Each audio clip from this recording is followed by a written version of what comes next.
여기 보세요. 전기에너지 생산 161페이지.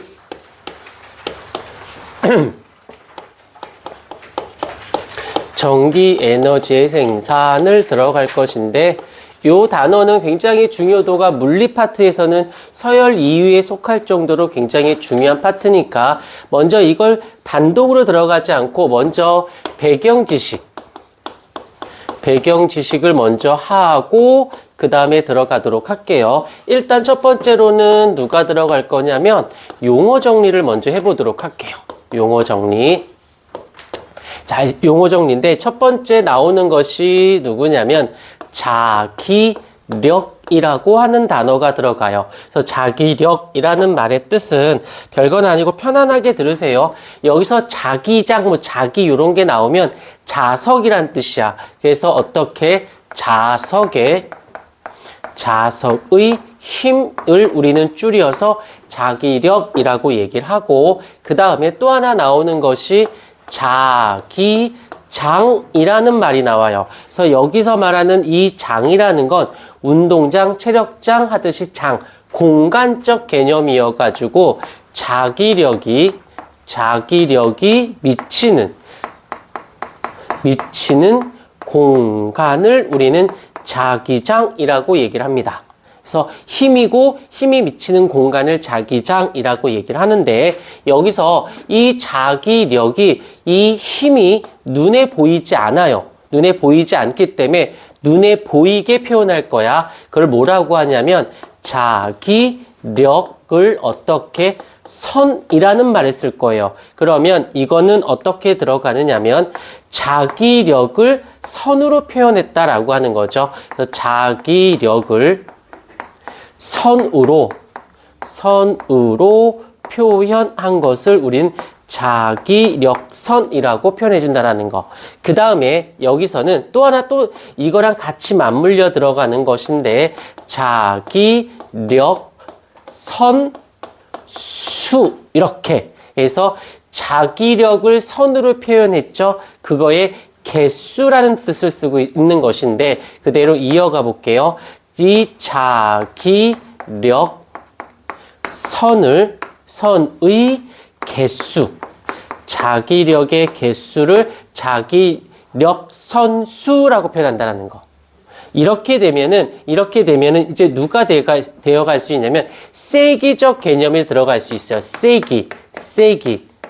그래서 계속 써볼게. 단위 면적당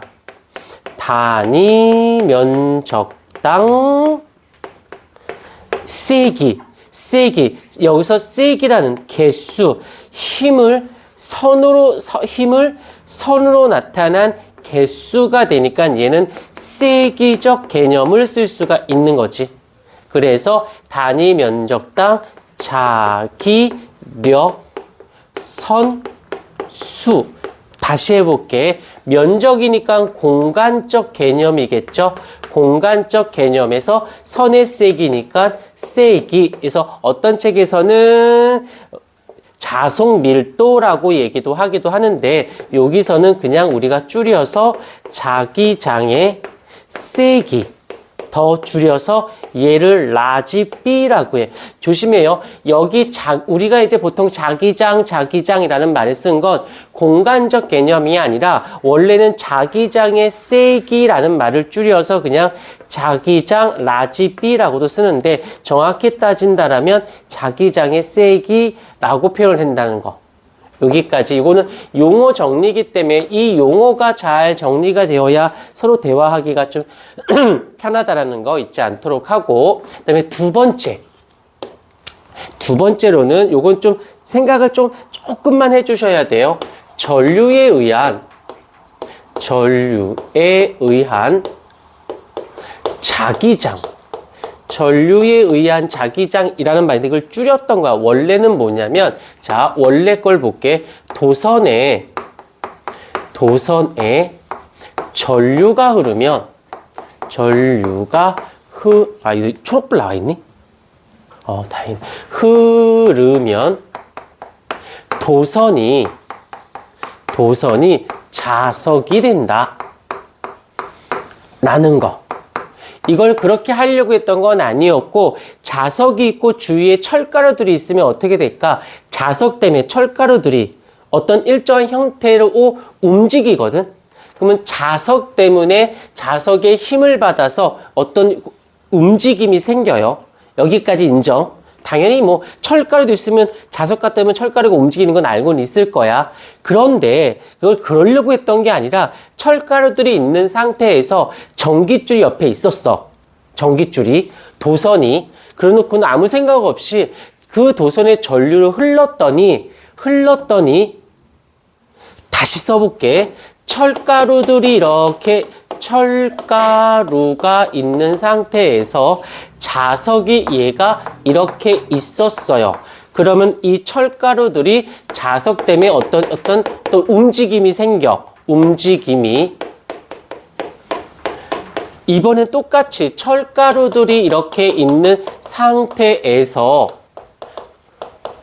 전깃줄, 도선이라는 아이 전깃줄이 있고 여기에 전류가 생겼더니 이 철가루들이 움직임이 생겼더래요.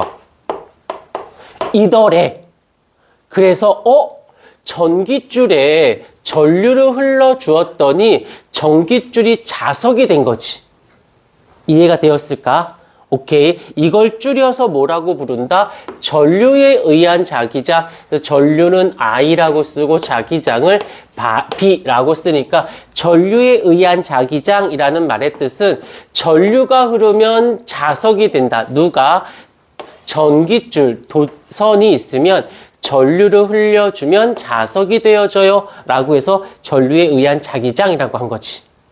여기까지는 됐고, 자, 그 다음에 이런 과정에서 조금 더 디테일하게 뭔가를 정립을 하고 싶었던 건가 봐. 그래서 어떻게 할 거냐면 자, 자석을 보세요.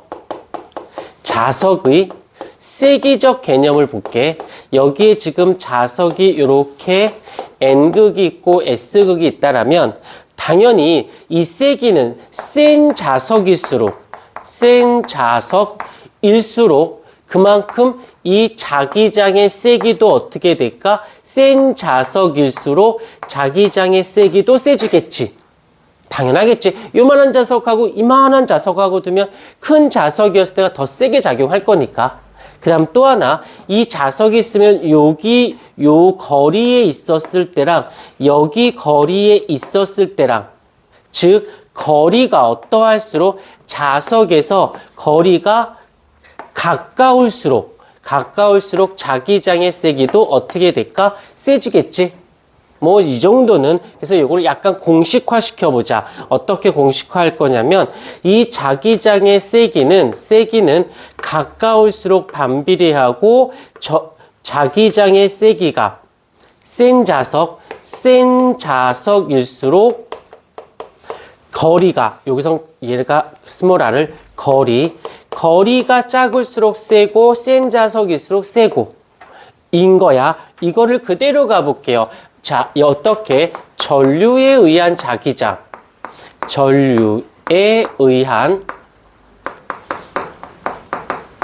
자기장으로 넘어오면 여기서는 센 자석이라고 했는데 일로 가볼게. 도선에 전류가 흐르면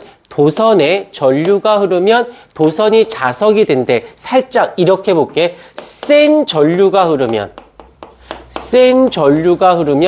전류가 흐르면 자석이 되는데 센 전류가 흐르면 센 자석이 되겠지.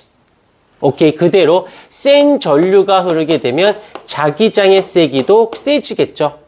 그 다음에 도선으로부터의 거리, 도선으로부터의 거리. 도선이 자석이 됐으니까 이 자석하고 똑같이 거리가 가까우면 가까울수록 자기장의 세기도 세지겠죠. 그래서 얘를 그대로 여기서 이 전류를 I로 하고 도선으로부터의 거리를 스몰 r로 잡기 때문에 여기서는 자기장의 세기는 어떻게 되어진다?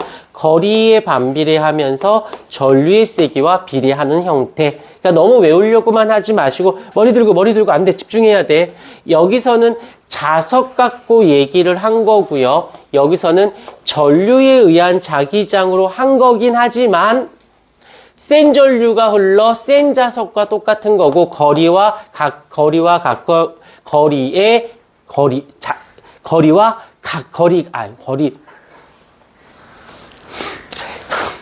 왜 말이 꼬이니? 거리가 가까울수록 자기장의 세기는 세다라는 거. 야, 말이 꼬일 수도 있지. 그거 그렇게 대놓고 비웃으면 어떡하니?